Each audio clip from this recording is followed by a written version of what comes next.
itu, saya sebagai narator akan menceritakan kasus posisi perihal perselisihan pemutusan hubungan kerja atau PHK. Dava adalah seorang pemuda yang berasal dari Kabupaten Bojonegoro yang meradu nasibnya jauh dari Pulau Jawa untuk memenuhi kebutuhan hidup yang lebih baik. Dava rela bekerja di perusahaan ekspor kayu di PT Sejahtera Jaya Selalu di daerah Kalimantan. Nah, pada pekerjaannya ini, Dava mendapatkan posisi sebagai staf bagian kesehatan. Dava juga sudah bekerja selama 3 tahun lamanya, terhitung sejak tahun 2018 sebagai pekerja tetap dengan gaji 3 juta per bulan. Di tahun 2023, Dava mengalami tunggakan gaji dari perusahaan selama kurang lebih 3 bulan. Karena hal tersebut, Dava berkeinginan untuk mengajukan PHK pada perusahaan.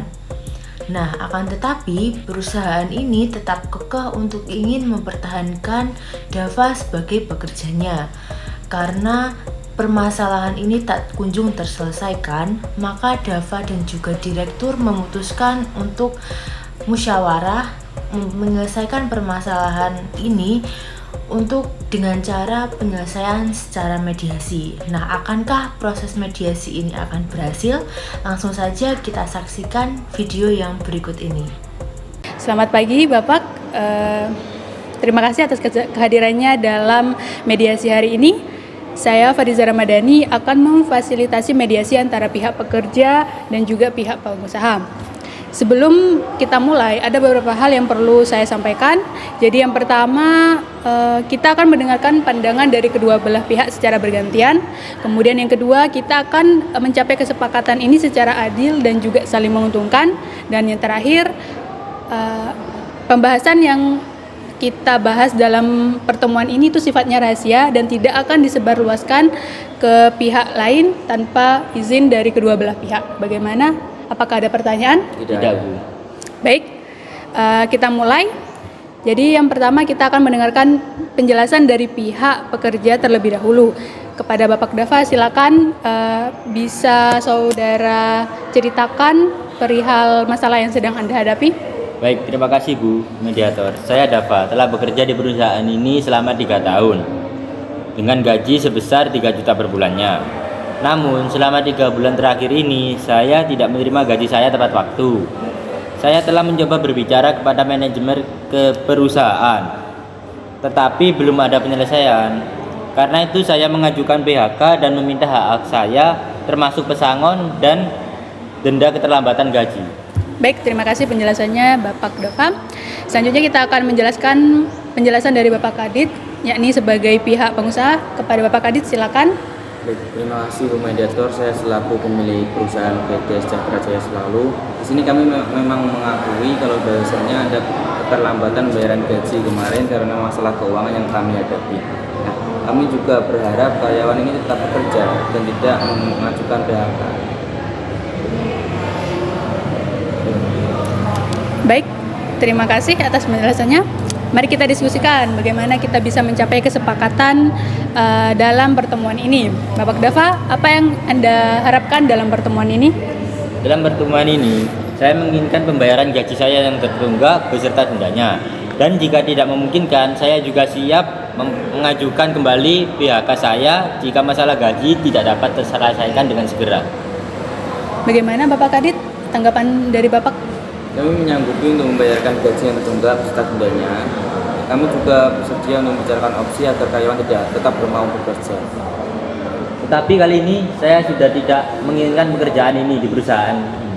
Sudah, Anda mengundurkan diri saja karena kami tidak mau mem-PHK pekerja. Terus saya bagaimana kalau menghidupi kehidupan saya kalau emang gajinya belum dibayarkan? Ya itu terserah sampean. Tidak, kami pokoknya dalam hal ini kami tidak mau mem-PHK karyawan. Seharusnya jangan kayak gitu Pak. Terus saya gimana ini? Ya itu hak saya juga untuk memecat karyawan. Baik, kepada Bapak Dava juga Bapak Kadit harap tenang. Jadi sebelumnya saya akan menjelaskan bagaimana berapa nominal yang harus pihak pengusaha bayarkan. jika perusahaan memilih opsi pertama, yakni membayar gaji yang tertunda selama 3 bulan beserta dendanya. Jadi di dalam peraturan perundang-undangan yang bersangkutan seperti Undang-Undang Nomor 78 Tahun 2015 tentang pengupahan, juga Undang-Undang Nomor 13 Tahun 2003 tentang ketenagakerjaan, dan juga Undang-Undang Nomor 6 Tahun 2023 tentang Cipta Kerja, dan juga melihat Peraturan Pemerintah Nomor 35 Tahun 2021 tentang PKWT, alidaya, waktu kerja dan waktu istirahat, dan PHK. Jadi total denda dan gaji yang harus dibayarkan itu sebesar Rp12.810.000. Sementara apabila pihak perusahaan menyanggupin pemutusan hubungan kerja dari pihak pekerja, maka pengusaha itu perlu memberikan uang pesangon, kemudian uang penghargaan masa kerja, dan juga uang penggantian hak. Yang mana itu jika ditotal keseluruhannya itu nominalnya sebesar Rp23.700.000. Bagaimana Bapak Kadit? Nah, kalau saya menyanggupi untuk membayarkan denda dan gajinya tadi, tapi saya tidak menyanggupi kalau memberikan uang PHK tadi, pesangon tadi. Gimana? Bagaimana? Ya, saya setuju. Tetapi saya sudah ingin mengundurkan diri dari perusahaan ini. Tetapi dari yang dijelaskan tadi, seminggu Bapak telah memberikan pesangon itu, saya mau. Baik, silahkan. Ya, saya akan menyanggupi, nanti seminggu saya akan usahakan untuk membayarkan denda beserta gajinya. Baik, jadi apakah para pihak setuju untuk mengambil opsi pihak pengusaha akan membayarkan denda dan gaji yang tertunda yang nominalnya tuh total keseluruhannya Rp12.810.000? Apakah benar pihak Adit? Ya, benar. Apakah benar? Iya. Baik. Terima kasih kepada Bapak Dava selaku pihak pekerja dan juga Bapak Kadit selaku pihak pengusaha atas kerjasamanya. Jadi kami akan menyusun dokumen kesepakatan yang akan ditandatangani oleh kedua belah pihak. Saya harap kesepakatan ini bisa terlaksana dengan baik. Apakah ada hal yang lain yang ingin disampaikan sebelum kita akhiri pertemuan ini? Tidak ada, Bu Mediator. Baik, terima kasih. Mediasi ini saya akan tutup. Semoga kesepakatan ini dapat bermanfaat bagi kita semua. Terima kasih.